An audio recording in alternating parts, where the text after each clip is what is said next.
Import the footage you want to use. So I have to video a car and a city, and this tutorial worked the same on each. Make a duplicate of your clip.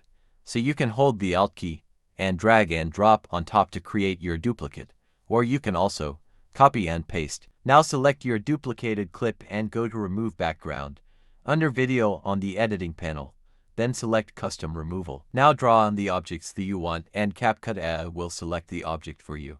Then wait for a while for Capcut to process and remove the background for you. Then when it's done, click on Apply. Now it's time to add our text, so go to Text and add a default text to the timeline. Now come to the text area and type what you want. You can also change the color, the font and resize it the way you want.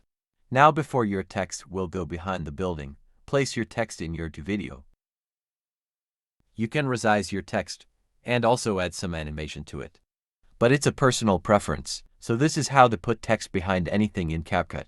See you in the next video.